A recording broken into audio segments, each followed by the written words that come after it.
मैं जी अपना हरियाणे से आया हूँ, अम्बाले से। गाँव मेरा मछुंडा है और नाम मेरा अमरप्रीत सिंह है, सन ऑफ सुखवंत सिंह। मैं अपना रनिंग करते हुए अम्बाले से 360 किलोमीटर दरबार साहब आया हूँ। और रास्ते में जितने भी गुरुद्वारा साहब थे अपने उनके ऊपर भी विजिट करके आया हूँ। और सीधा यहाँ से श्री दरबार साहब मत्था टेकना मेरा मकसद था इस सफ़र का। यहाँ से आकर मैं नतमस्तक होया। अच्छा, ਇੱਥੇ ਨਤਮਸਤਕ ਹੋਣ ਵਾਸਤੇ ਤੁਸੀਂ ਪਹੁੰਚੇ ਕਿੰਨੀ ਤਰੀਕ ਨੂੰ ਤੁਰੇ ਸੀ ਉੱਥੋਂ?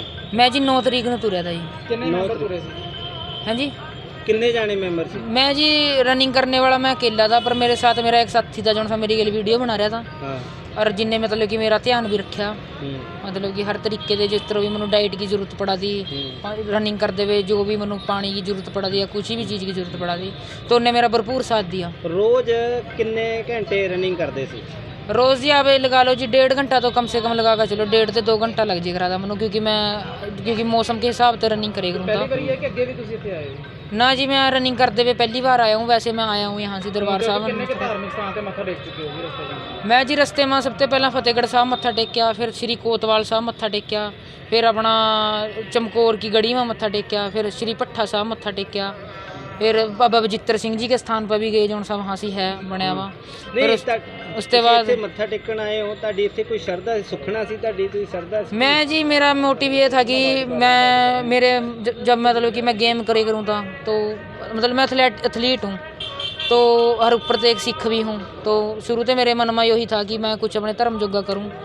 तो मैं इस तरीके से अपने धर्म नू प्रचार कर रहा हूँ। एक तरीके से ये समझ लो कि एक सिख अपने गुरुद्वारा साहब में जा रहा है, लोगों को पता लगेगा, हमारे गुरुद्वारे स्थानों के बारे में पता लगेगा, हमारे ऐतिहासिक स्थानों के बारे में पता लगेगा। जौन बंदे मैनू देखांगे है ना, तो उन्होंने पता लगेगा इस चीज़ के बारे में।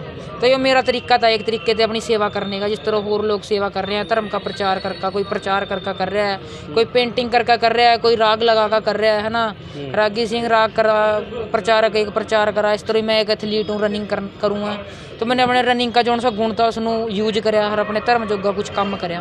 किन्नी क मन दे विच खुशी हुई जी? मन में इतनी खुशी थी, जिस टाइम मैं दरबार साहब पहुंचा मैं रोटी खानी भी भूल गया। सीधा अंदर जाकर मैंने सबसे पहला दर्शन करे हैं। और इससे ज़्यादा होर तो मैं आपको क्या बताऊं, क्योंकि इन चीज़ों शब्दों में बयान करना बहुत मुश्किल होगा। उम्र कितनी है अपनी? उम्र जी मेरी 25 साल हो गई है जी। जिस तरह देखा जा रहा है यूथ नशे वाले तुसी इस तरह के उपराले करते हो, और भी लोगों को की मैसेज देना चाहते हैं? मैं उन्होंने यही मैसेज देना चाहूँगा कि भाई सबसे पहला अपने धर्म की कन्नी ना हो। अपने अगर आप धर्म के पक्के होंगे तो ऑटोमेटिक आप नशे से दूर रहेंगे। क्योंकि एक नॉर्मल सी बात है, अगर मैनू भी लेकर आप मैनू भी देखा तो कई लोग मैनू भी नैगेटिव कमेंट करा, मैनू भी बहुत कुछ कहा मेरे केसा नू लेकर, मेरी दाढ़ी नू लेकर, है ना। तो मैं मतलब उन्होंने इग्नोर ही करूँगा, मैनू कोई फ़र्क नहीं पड़ता, क्योंकि मैनू मेरे गुरु साहब ने कह दिया, मैं उनकी मनूंगा, किसी लली बुच्ची की नहीं मैं मनने का। कोई मैनू क्या कहा मैनू उससे कोई फ़र्क नहीं पड़ता, किसी को मैं अच्छा लगूँ ना लगूँ। मेरे माँ बाप को मैं यूँ ही अच्छा लगूँगा, मेरे प्रभु को मैं यूँ ही अच्छा लगूँगा। तो जो मेरे जोगा इंपॉर्टेंट है उन्होंने मैं अच्छा लगूँगा, तो मैनू कोई दिक्कत नहीं है, ठीक है। तो अगर आप भी ऐसी सोच बनावांगे, अपने आप को पक्का करांगे अपने उसमें, तो ऑटोमेटिक आपका एक मजबूत मन बन जाएगा, जिससे कि आप इन चीज़ों की तरफ जानेंगे ही नहीं। अगर आप इन चीज़ों को झेल सका, लोगों की नैगेटिव चीज़ों को झेल सका, तो आप ज़िंदगी में कोई भी हालात झेल सका और कोई भी अपना हैबिट अच्छी कर सका, मतलब कि नशा भी छोड़ सका, बहुत अच्छी चीज़ें कर सका।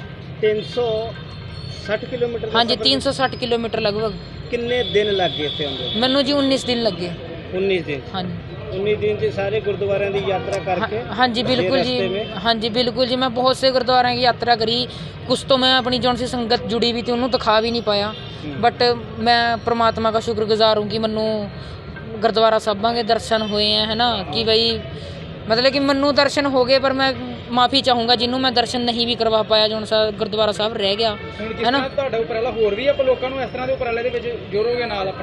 मैं जी जरूर जोड़ना चाहूँगा, और मैं अगे भी कोशिश करूँगा कि मैं जिस तरह की तख्त श्री केसगढ़ साहब गया, तख्त श्री अकाल तख्त साहब आया, जिस तरह सिखा के 5 तख्त हैं, है ना, तख्त श्री दमदमा साहब है, तख्त श्री हजूर साहब है, तख्त श्री पटना साहब है, मैं वहाँ का भी विजिट जरूर करना चाहूँगा और लोगों को दिखाऊँगा, और कोशिश करूँगा कि मैं रनिंग करके कुछ ऐसा कर सकूँ, या फिर कुछ साइकिलिंग करके कुछ। इस तो बाद भी यात्रा ते जाना है भज के होर किते? मैं जी कोशिश करूँगा, अगर परमात्मा ने अकाल पुरख की कृपा हुई और मैनू अच्छी सपोर्ट बनी रही लोगों की, लोगों ने अपना प्यार दिखाया, तो ज़रूर मैं कोशिश करूँगा। क्योंकि इस टाइम तो मेरी हालत बहुत ज़्यादा ख़राब हो गई है इस सफ़र के बाद, क्योंकि मैं बीमार भी हो गया बीच में बहुत ज़्यादा, और इस टाइम मेरी हालत अग्गा जाने की है नहीं। पर मैं कोशिश करूँगा कि इन फ्यूचर में जौन से स्तर अपने रह गए तख्त साहबान रह गए 3 वहाँ से इस तरह का कोई उपराला कर सकूँ।